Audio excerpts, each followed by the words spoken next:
Hi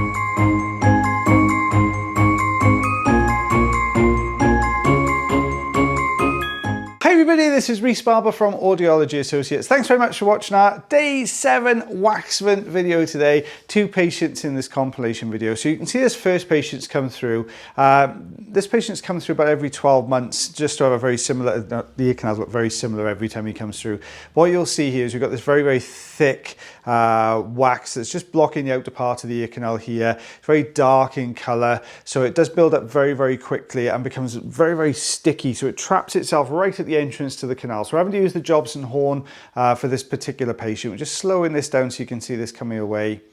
There we are. You can see these bigger, sort of darker pieces coming out the ear canal. We've got another section. You can just see a little bit of the eardrum just above that piece of wax there at the entrance. So we're just going to grab that next section. There we go. Just get behind that. We use this scooping motion now to draw this down. So don't forget, this is actually stuck to the canal walls as well. So as we bring this around, rather than just drawing the central section, I'm trying to bring the sides out with it as well. There we go. It's on the move. Out that pops. There we are. You can see how thick and just how dark in colour some of these pieces are that are coming away. Now, normally we'd say this has been here a very long time. It's crashed into the camera. But as you can see, we know in this patient's history, they only came through about 12 months ago. So it was actually built up very, very quickly in that time. We're just going to use the suction tube now just to tidy up around the outside edge here, take some of these small little pieces away. The reason we're doing that with the suction tube is when they get a bit thinner, these pieces don't always come out quite so well with the Jobson horn. So what I'm doing here is just detaching it, loosening it from the canal wall first of all, and sticking it almost around the outside edge. And then once we've got it more mobile, if the suction tube can't get that out, then we'll go in with the Jobson horn and take that away. So you can see we've got it moving. Let's go back in now with the Jobson horn.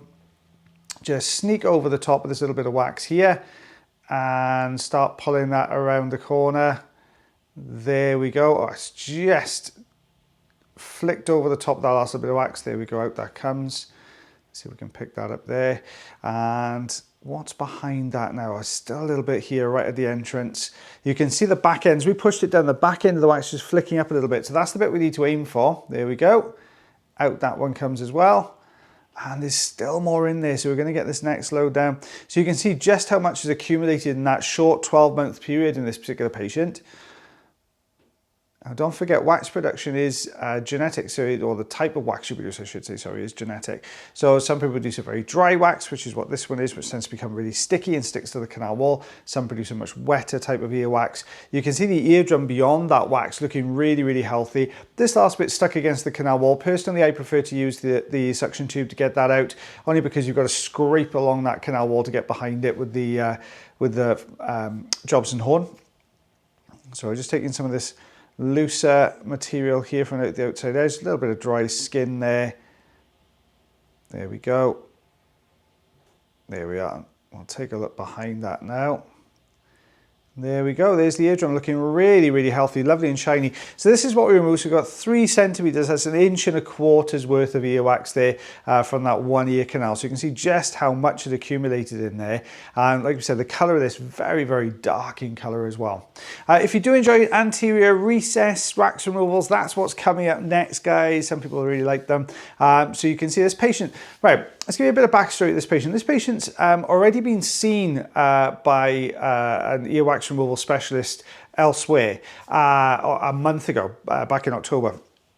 And the patient was feeling as if they were still struggling quite a bit with their hearing. So what we can see here, we can still see a little bit. In fairness to the previous audiologist, they did say to the patient that we couldn't get everything out. We've left a little tiny bit down near the eardrum, but it shouldn't really cause you any trouble. Use a bit of olive oil, and you know, when you're in the shower, just let the ear kind of wash out a little bit. But what you'll see here, when we get a grip on this piece, this is the piece that the audiologist was referring to. But it looks like a really, really small amount of wax, and we can just see the top of the eardrum above it there. But this patient's got a particularly pronounced recess just in front of the eardrum. So what I'm doing here is just sort of tidying this up. You saw me took a lot of dry skin away there on that one particular canal wall. You'll see me do the same now. Have a look at this piece just to the left, to the right hand side, I'm sorry, of the suction tube. Look how that pulls away there when you get a grip on it. So we've got this whole heap of dry skin in here, and then we've got this little piece of wax is sitting just in front of the eardrum. So we'll take a look at that when that comes out now in a second. So you know from previous videos that the anterior recess can hide quite a bit down in there. So you'll see why this patient was still having a bit of difficulty in a second. We're just taking away all this dry skin. There we go. I've slowed it down so you can see all that peeling away really nicely. And let's go in and grab these little bits. You can see a little bit of dry skin there to the left or above as well, which may hinder what we're doing here. You can see what I'm doing is getting a grip and gently teasing this wax out of that recess. But look how much has started to come away already.